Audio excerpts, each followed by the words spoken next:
Let's talk about eczema. So, eczema is a general term that's used to describe a group of chronic skin conditions that cause inflammation, redness, itching, and irritation. The most common form is atopic dermatitis, but as we discussed, there are several other types, each with unique triggers and presentations. Now, eczema is not a single disease, but rather a collection of conditions that affect the skin's ability to retain moisture and protect against irritants, allergens, and environmental factors. The exact cause of eczema isn't fully understood, but it is believed to result from a combination of genetic, immune system, and environmental factors.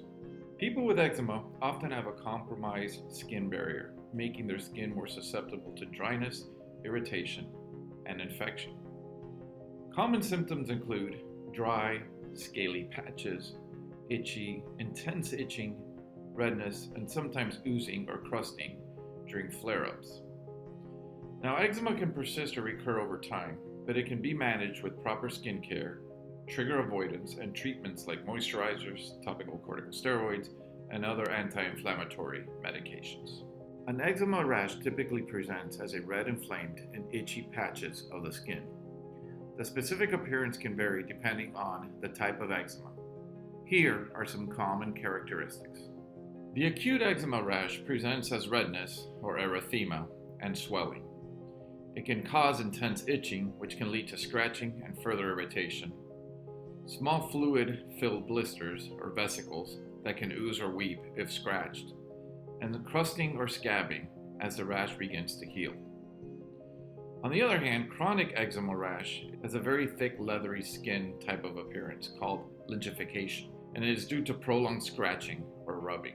It has dry, scaly patches that may crack and bleed. There's persistent itching, which can be worse at night, and can have hyperpigmentation or hypopigmentation in areas of repeated inflammation.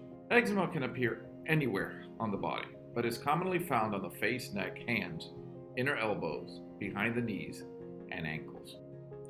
There are 6 types of eczemas I want you to be familiar with: atopic dermatitis, contact dermatitis, dyshydronic eczema, nummular eczema, seborrheic dermatitis, and stasis dermatitis.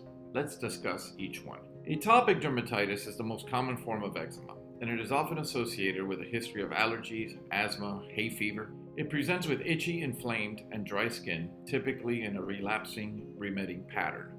Atopic dermatitis, commonly referred to as eczema, presents as a persistent inflammatory skin condition.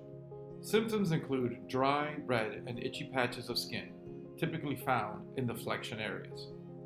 This condition is predominantly observed in children and often shows signs of improvement with age. Now, atopic dermatitis is thought to be caused by a combination of genetic and environmental factors.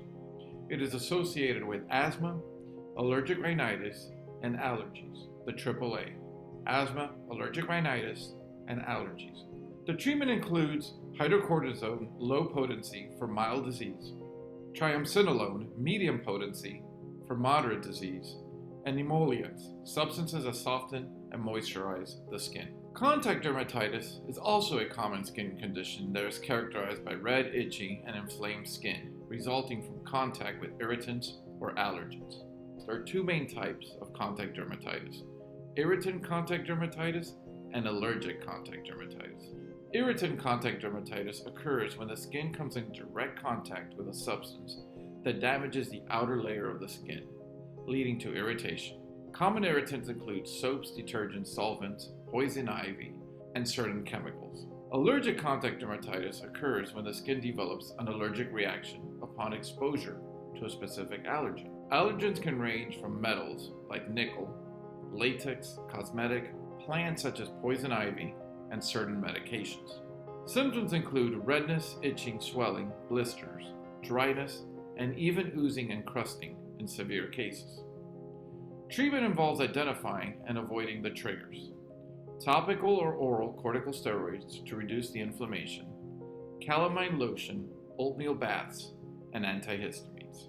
Dyshydronic eczema is characterized by small itchy blisters on the hands and feet. It is often triggered by stress, allergens, or exposure to water. Nummular eczema presents as round, coin-shaped patches of inflamed, itchy skin. It is often triggered by dry skin or environmental factors. Seborrheic dermatitis affects areas with a high concentration of sebaceous glands, such as the scalp, the face, and the chest. It causes greasy, scaly patches and redness, often associated with dandruff. And lastly, stasis dermatitis.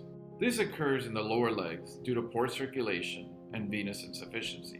It presents with swelling, redness, and scaling, often accompanied by varicose veins. All right, let's take this question. Pause the video and read the following question, but remember, you have about 1 minute to answer each question on your exam. Let's break this question down.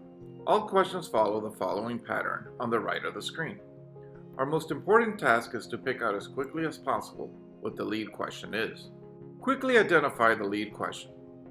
If the last sentence of the question stem is not the lead question, you need to do a quick skimming of the entire question stem to figure out what exactly they're asking as soon as possible. Look for key phrases like most likely diagnosis, appropriate treatment, or next step in management. In this case, the lead question is, what is the most likely diagnosis? Let's highlight the key details in this question. We have a 35-year-old teacher, has red, itchy, inflamed skin on the wrist and neck, wore a new bracelet over the past 2 days. That's the trigger. Other details that are important are the no changes in soap or detergent use.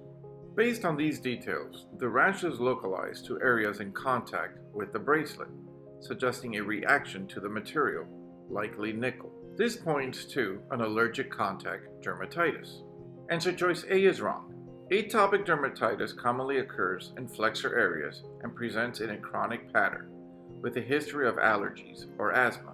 It usually manifests in childhood. This patient's presentation doesn't fit those characteristics. Answer choice B is wrong. Irritant contact dermatitis occurs due to damage from irritants and typically does not have an immunological basis. It is more likely seen with exposure to soaps, solvents, or chemicals, which this patient denies. Answer choice D is wrong. Seborrheic dermatitis affects the sebaceous areas like the scalp, face, or chest, and presents with greasy, scaly patches rather than localized reaction to contact with an irritant or allergen. The correct answer choice is C, allergic contact dermatitis. The history of recent exposure to a possible allergen, the bracelet material, which is likely nickel, and location of the rash on contact areas are consistent with allergic contact dermatitis. This condition develops following an allergic reaction to a specific substance and is often associated with redness, itching, and inflammation.